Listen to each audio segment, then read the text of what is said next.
Bom, pessoal, agora nós vamos para a segunda parte da nossa aula.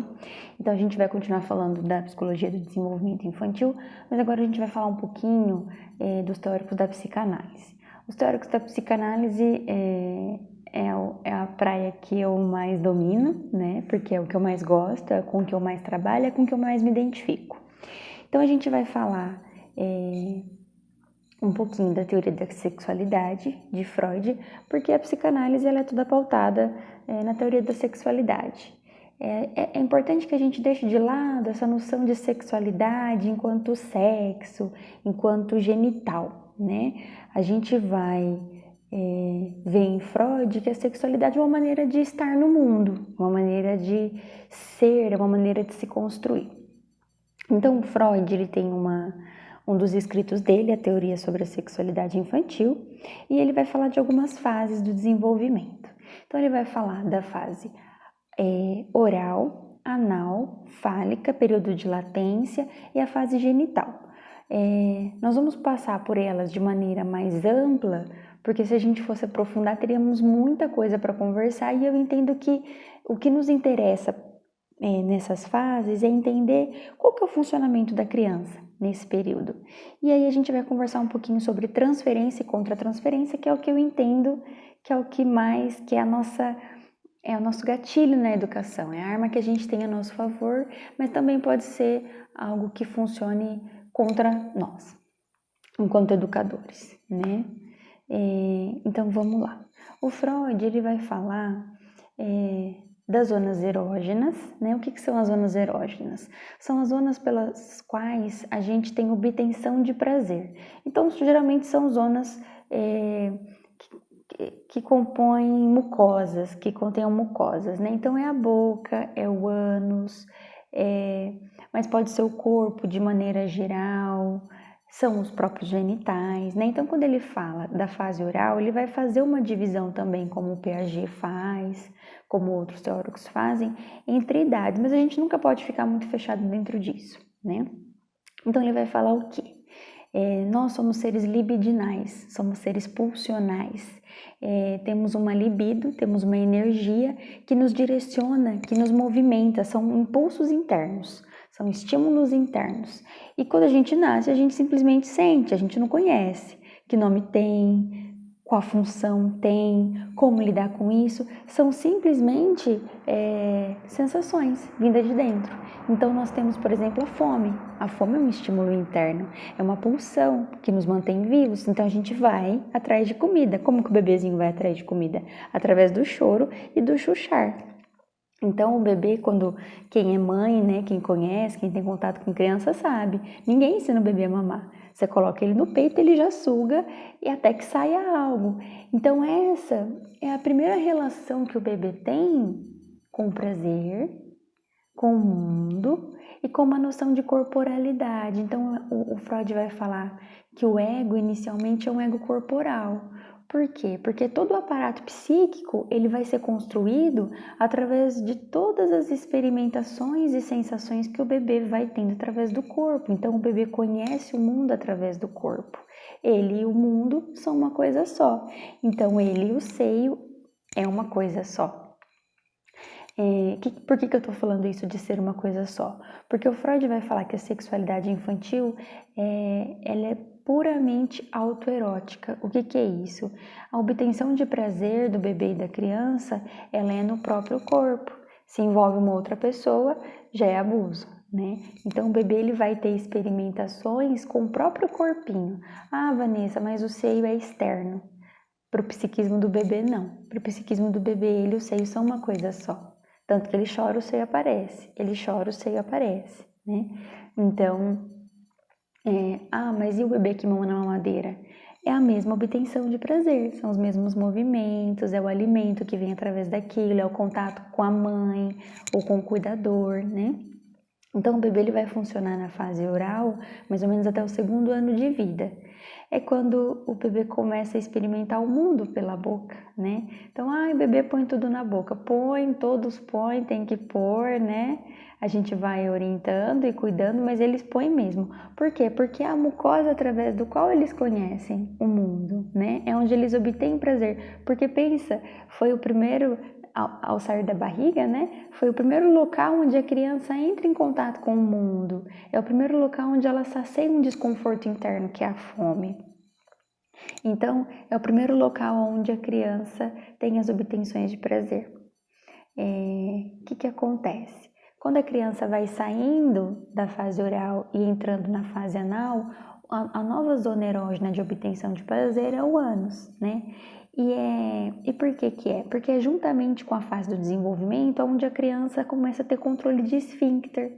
Então ela começa a entender, olha, eu controlo, eu solto, eu retenho, eu expulso. Junto com isso, gente, todos os desenvolvimentos biológicos e motores, eles vão caminhando junto com o desenvolvimento psíquico. Então, existe um controle de esfíncter do corpo? Existe. E existe uma representação disso no psiquismo, né? Então, é quando a criança começa a entender que ela tem algo dentro dela, aquilo pode ser considerado um presente, aquilo pode ser considerado uma ameaça, uma bomba, algo ruim. Então eu retenho, eu solto. Por que a fase do desfraude ela é tão delicada? Tem crianças que se traumatizam, que retêm as fezes, que têm constipação, porque tudo aquilo tem um significado psíquico, né? Então eu não estou simplesmente fazendo cocô, eu estou pondo parte de mim para fora de mim. Para quem que eu estou oferecendo isso? Que partes são essas? São partes boas, partes más? Posteriormente a criança vai ter isso simbolicamente como bebês, né? Ou que eu produzo? É isso que eu produzo, né? Tem criança que se recusa a dar tchau pro cocô. Então são questões psíquicas que a gente vai observando e vai descobrindo os significados que aquele ato tem, né? Junto com essa fase anal vem a fase do controle, então a criança se torna mais birrenta.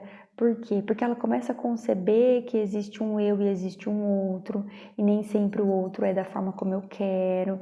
Então, se pra gente, enquanto adulto, com aparato psíquico desenvolvido, é difícil aceitar algumas frustrações, imagina para uma criança que não tem, que está começando a lidar com aquilo, com os impedimentos, com as barreiras pela primeira vez. Então ela não tem um aparato psíquico, ela não tem ferramentas internas para lidar com a frustração, para falar, não, tudo bem que eu não consiga isso agora, né? Quem sabe um dia? Não, para ela aquilo é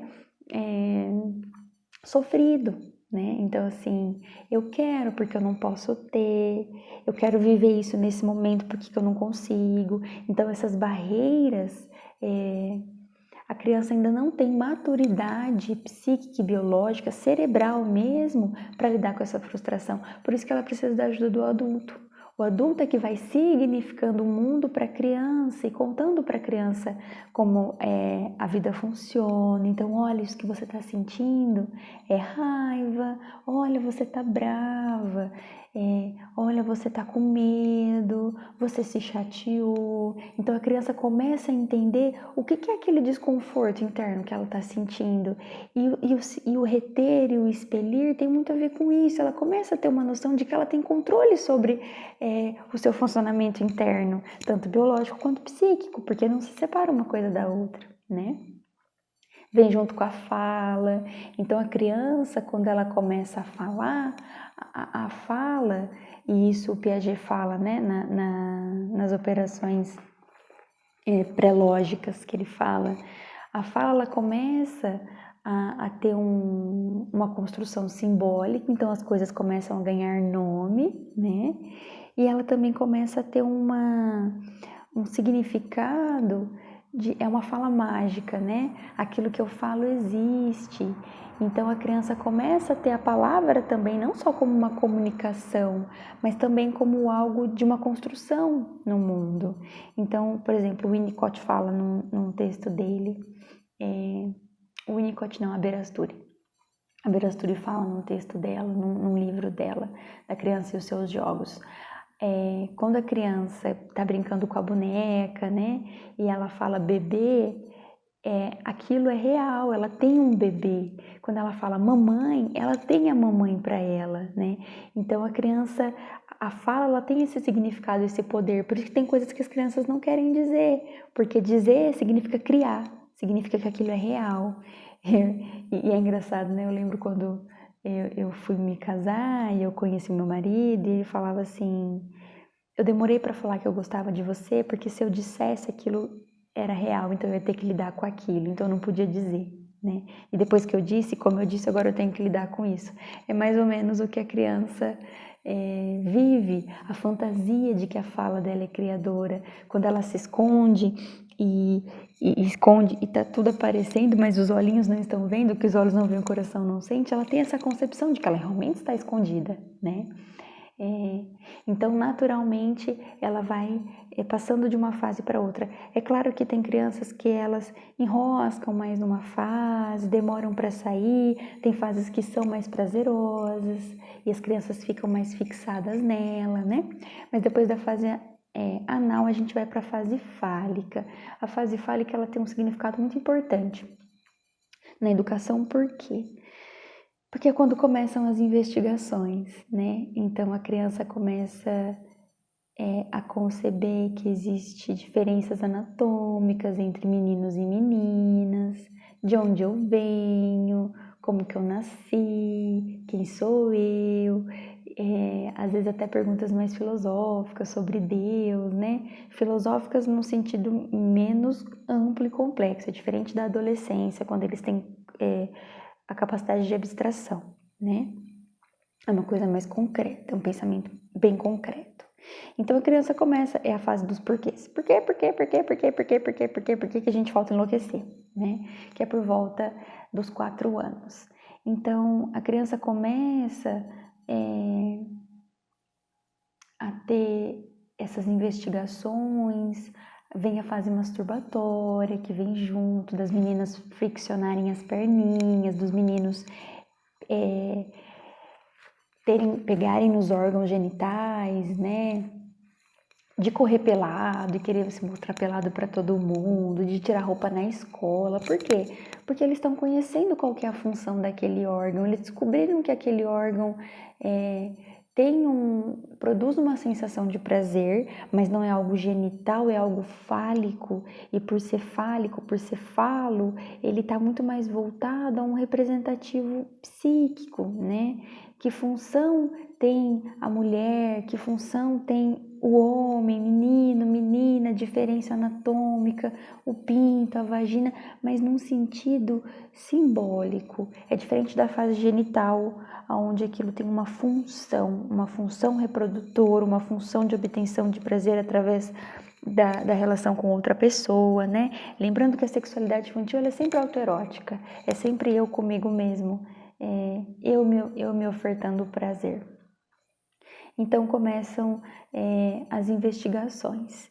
Só que junto com essa fase vem as repreensões. Então, tira a mão do pipi, levanta a calça, não pode ficar pelado na frente dos amigos. Então a criança começa a conceber que ela precisa obrigatoriamente ter vergonha. Por quê? Porque aí é onde ela engraçado que é junto com a fase da socialização, né? Que é quando ela começa a entender que para viver em sociedade ela precisa ter um certo nível de civilização, né? Então ela não pode andar pelada, ela não pode tocar os órgãos genitais na frente das pessoas, existe a cuequinha, existe a calcinha, aquilo é restrito a ela. E é importante que isso seja trabalhado com a criança de maneira natural, até pela incidência do abuso infantil, né? Ela precisa entender que aquilo pertence a ela e que precisa ficar guardadinho, mas não num sentido ruim. Ai, guarda isso que é feio, eu vou cortar o seu pipi.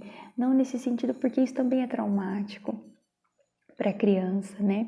Existem crianças, por exemplo, que em situações de muito... Eu já tive um pacientinho que na escola, quando ele estava muito tenso, ele começava a se esfregar no chão. É um movimento masturbatório. Por quê?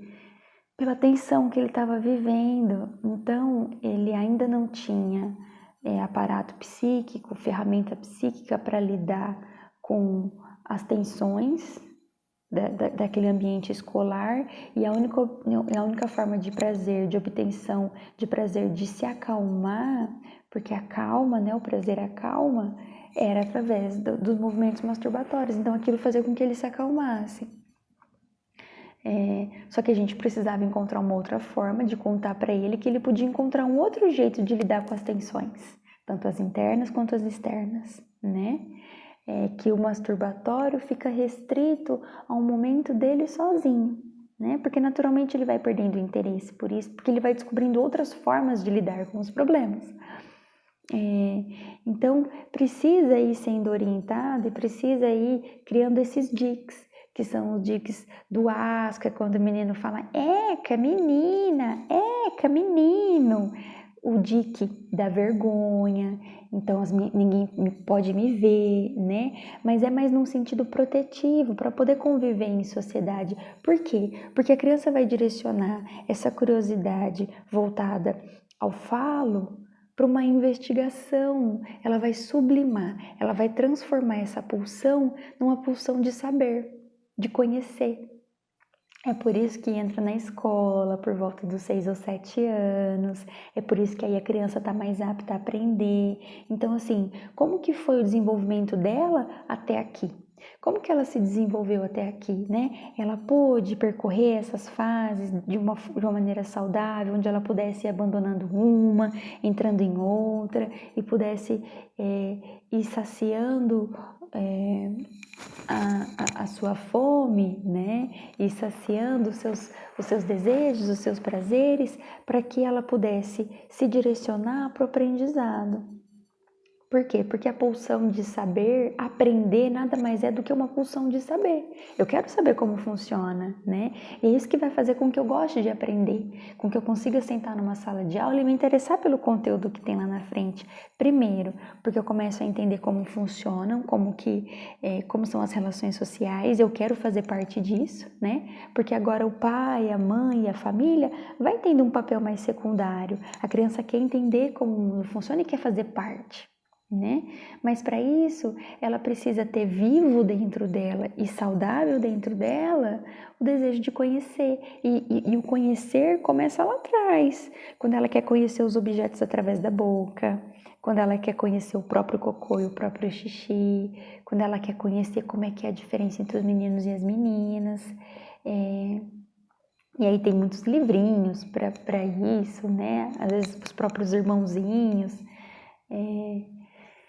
Então a criança vai por volta dos 7 anos se interessar por aprender quando ela consegue fazer essa sublimação. É quando ela transforma essa energia, essa libido dela que está voltada interiormente, está voltada para as investigações sexuais, para as investigações do falo, dos conhecimentos anatômicos, ela começa a direcionar essa pulsão para o mundo.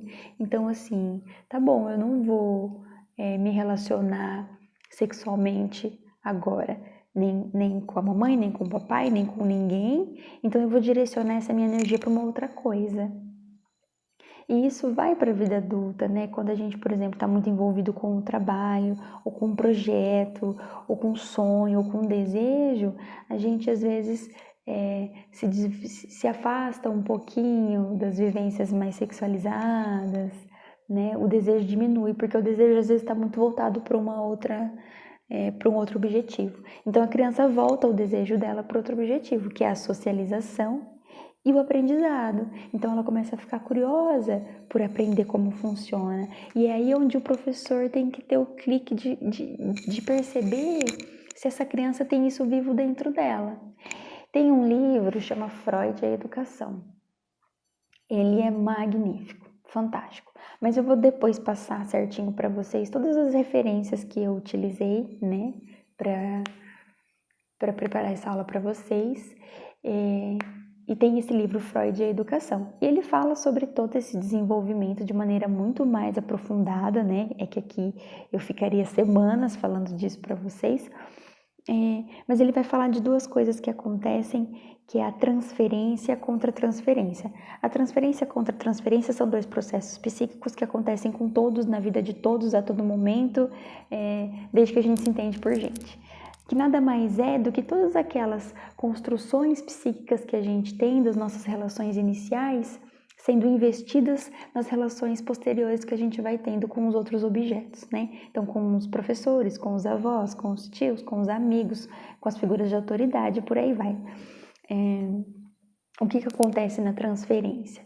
Então, as nossas primeiras relações são com os nossos cuidadores, sejam eles quais forem, homens, mulheres e por aí vai. Eu vou usar o termo pai e mãe, mas substituam de acordo com as experiências e as vivências de vocês. Então, as primeiras relações que nós estabelecemos com as pessoas, né, vão criando imagos, vão criando concepções de como que as relações funcionam, de como eu me relaciono com o outro, do que o outro produz em mim, do que eu acredito que eu causo no outro. São as construções relacionais. O que acontece, né? Toda relação, ela contém a transferência. Então, às vezes a gente fala assim, nossa, não sei por que eu fui com a cara daquela pessoa.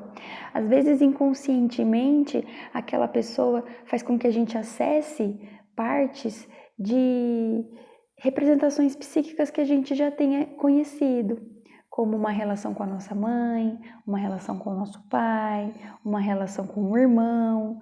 Então, às vezes a gente fala também, nossa, eu não fui com a cara daquela pessoa. Também é por um movimento transferencial. Eu invisto nela, eu projeto nela relações que eu já vivi, eu imprimo nela vivências anteriores minhas, né? Ela me lembra minha mãe, ela me lembra o meu pai. É claro que é muito mais profundo do que isso e muitas vezes muito inconsciente, né? Então eu vou dar um exemplo para vocês de transferência e contra-transferência. Contra-transferência é o movimento daquele que foi investido transferencialmente. Então eu invisto transferencialmente, o outro investe contra-transferencialmente. São respostas, né? Ação e reação. A criança ela vai funcionar muito transferencialmente com o professor. Então tem professores que a gente ama de paixão e lembra uma vida inteira, tem professores que a gente odeia, tem professores que a gente esquece, né? Por quê? Porque eles estão mergulhados, eles estão irrigados dessas relações transferenciais que a gente carrega desde a infância, né? Então, por exemplo, eu falei que eu trabalho num serviço de acolhimento, é um abrigo para crianças, né? E não é fácil, né? Porque são perfis muito diferentes, é bem diferente do perfil clínico. E essa semana nós estávamos com 4 adolescentes bem difíceis, né? E chegou um acolhimento de uma menina de 15 anos com um histórico muito difícil. Ela chegou muito violenta, muito agressiva, com muito ódio de tudo e do mundo, né? E ela chegou e a conselheira tutelar que trouxe ela muito brava e quero fazer boletim de ocorrência, ela me xingou de todos os palavrões possíveis. E aquilo foi me incomodando, né? E aí a menina xingando lá na frente do abrigo e todos os palavrões possíveis. E aquilo começou a me incomodar e eu comecei a ficar com raiva da menina, sabe? Mas a menina não fez nada pra mim, o xingamento nem era pra mim, né? Mas aquilo me incomodou e aí nós fomos até lá pedir para que ela entregasse o telefone celular, porque tinha a possibilidade de delas se comunicar com outras pessoas que talvez não seria interessante, né? E o que ela investiu em nós foi o ódio que ela sente do mundo, da vida, das relações muito precárias que ela teve desde o início, de muito abandono, de muita insegurança, de muita violência. Então, o que ela investiu? Ela transferiu, né, em nós, autoridades ali daquele lugar, o ódio que ela tem do mundo. Como que eu contra-transferi? Eu fiquei com ódio de volta, né? contra-transferir não é o problema, porque a gente sente, né? Somos seres humanos e tudo bem que eu ficasse com ódio dela, mas que eu tivesse entendido, nossa, então é assim que ela se sente, porque ela está usando um mecanismo de defesa onde ela projeta em mim todo o ódio que ela sente do mundo, de toda a história triste que ela teve, né? E eu sinto aquilo. O Bion vai chamar isso na verdade, assim, seria reverie, mas não é reverie, porque reverie seria se eu tivesse traduzido e devolvido isso para ela, né? Se eu tivesse interpretado isso e devolvido isso de maneira em que ela tivesse um insight, falasse, nossa, é verdade. Mas não foi bem por aí. Eu tive um holding, eu consegui fazer essa leitura de como ela se sente, né? Só que eu atuei contra-transferencialmente, então ela não quis me devolver o telefone celular e eu puxei o carregador da tomada e ela grudou na minha mão e me arranhou toda. E aí eu saí e ela foi contida depois. E aí eu falei, que tonta, né? Assim, porque eu, eu tinha entendido que era uma contra-transferência e ainda assim eu atuei contra-transferencialmente. Então, por que eu estou trazendo esse exemplo? Porque às vezes a gente está lá na sala de aula e o aluno está transferindo, né? Ele está investindo no professor, às vezes relações muito precárias, às vezes relações onde ele não pode investir dentro de casa a agressividade dele, então a agressividade vai aparecer na sala de aula, porque talvez o professor também seja uma lousa em branco, não só no quesito do que o aluno pode aprender, mas do que o aluno se sente confortável de despejar em mim. E o que eu aceito e comporto desse aluno, né? E às vezes a gente leva tudo para o particular. Então, qual que é a mensagem que eu acho que é a mais importante de ser passada? Os educadores não podem levar tudo para o particular. Por quê? Porque são relações transferenciais. Não é que aquela criança te odeia, não é que aquela criança te detesta, não é que aquela criança é desafiadora com você. Às vezes ela sente isso e se sente assim em relação ao mundo, em relação ao pai e à mãe, e ela transfere aquilo naquela relação. Se a gente tem essa concepção, vai nos abrindo um leque de possibilidades de como manejar aquela relação. Então, se eu não levo para o particular, se eu sei que a coisa não é comigo, como que eu vou lidar com aquilo? Então, assim, eu tenho uma bebê de 1 ano e 8 meses, né? E todo mundo fala para mim, e ela tá indo pro 2º aninho de vida, ela tem uma personalidade mais forte, próprio da idade dela, ela está investigando o mundo, ela está conhecendo o mundo, agora ela se diferencia, nenê, mamãe, titilha, né? Ela fala que é o nominho dela. Então ela está em pleno desenvolvimento e descoberta de si mesma e do mundo, só que ela ainda não tem aparato psíquico para lidar com muitas coisas. Então eu, enquanto mãe, tenho um papel materno de traduzir o mundo para ela, de auxiliar que ela aprenda, né? Sobre si mesma, sobre os sentimentos, sobre os pensamentos, sobre o seu papel no mundo, sobre o papel das relações. E aí às vezes as pessoas falam assim para mim, porque às vezes ela se joga no chão, ou ela joga as coisas, ou a gente pede para ela fazer uma coisa e ela não quer fazer, não quer pôr a fralda, não quer. Ela precisa de limites, né? Primeiro que eu penso, no município, vai ter que ter limite, né? Mas assim, eu fico pensando, eu acho que a vida ela já vai nos dando limites a todo momento, né? A gente não pode simplesmente fazer aquilo que quer, as coisas não são como a gente quer, as coisas são como elas são. E a gente precisa se adaptar a isso. Então a vida já vai cuidando de nos limitar, né? Mas o que eu penso?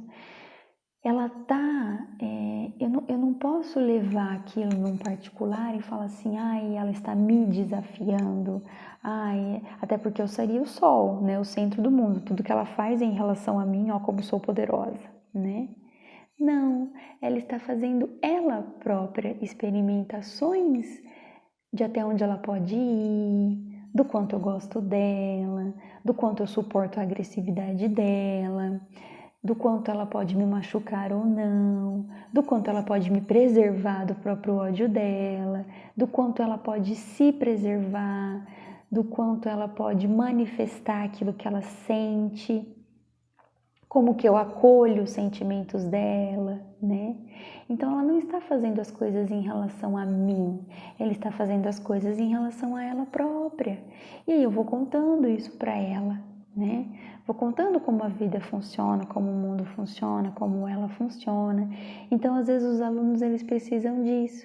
Eles estão tentando comunicar algo. Não é em relação ao professor, à professora, ele está fazendo isso comigo. Ele está fazendo isso porque muitas vezes ele precisa fazer isso, porque talvez ele não tenha encontrado ninguém que conte para ele como ele funciona, como o mundo funciona, como as relações funcionam, né? Então, se a gente leva tudo para o particular, tudo se torna ofensivo, tudo é conosco, inclusive a gente se acha o salvador da pátria. Então, no abrigo eu escuto muito, né? Ai, manda ele lá para mim que eu vou dar um jeito nele. Eu penso, boa sorte, né? Sim, que pretensão, a gente vai se colocando em lugares, até porque depende do outro, né? Nenhuma relação é uma via de mão única, é uma via de mão dupla. Então, se o outro quiser, eu não posso fazer nada pelo outro também, né?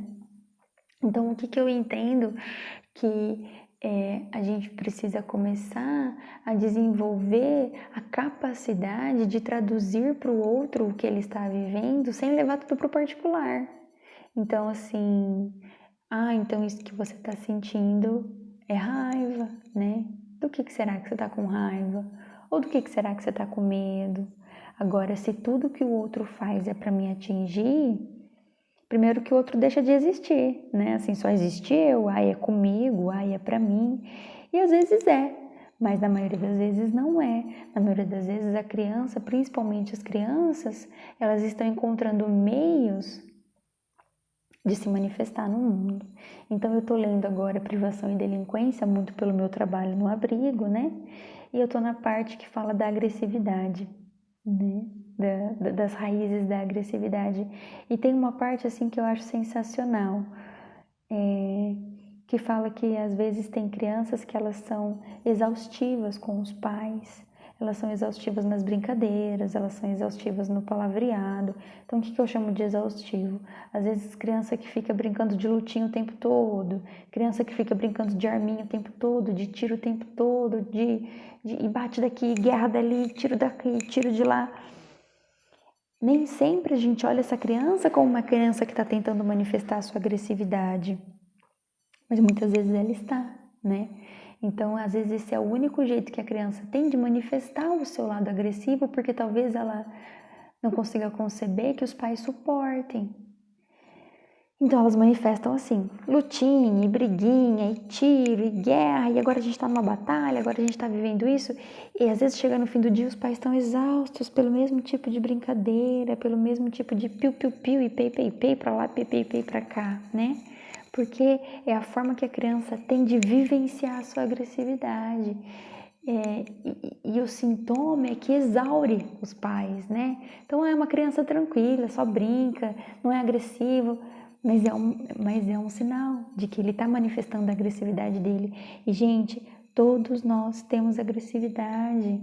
Não adianta a gente achar que a agressividade é uma coisa ruim.